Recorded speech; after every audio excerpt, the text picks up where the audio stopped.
প্রধানমন্ত্রীর স্ত্রীকে অবৈধভাবে নিয়োগ দেওয়ার কারণে শ্রমমন্ত্রীকে বরখাস্ত করলেন প্রধানমন্ত্রী নিজেই। আর এই ঘটনায় ঘটিয়েছেন নেপালের নবনির্বাচিত প্রধানমন্ত্রী বালেন্দ্র শাহ। মানে বিষয়টা চিন্তা করেন, নিজের বউয়ের জন্যও তিনি আইন পরিবর্তন করেন নাই। আর আমাদের সোনার বাংলাদেশে তার উল্টাটা সবসময় হয়।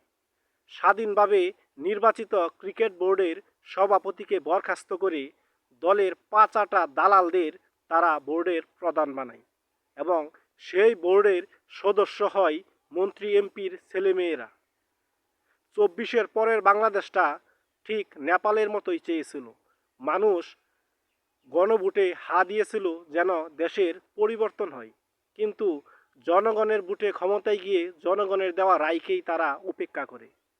গণভোট বাস্তবায়ন করলে নিজেদের ইচ্ছামতো কেউ আইন প্রণয়ন করতে পারবে না, তাই গণভোটের বিধানকে বাতিল করে দিয়েছে।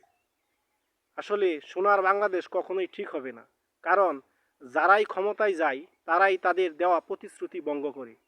যারাই ক্ষমতায় যায় তারাই তাদের অতীত ভুলে যায়। অতীতে যেসব প্রতিশ্রুতি তারা দেয় ক্ষমতায় গেলে সেগুলো ভুলে যায়। তাই সোনার বাংলাদেশ কখনোই ঠিক হবে না। আমরা শুধু বিভিন্ন দেশের নিউজগুলোই দেখতে থাকব। আমাদের দেশে কখনোই এমন ঘটনা ঘটবে না।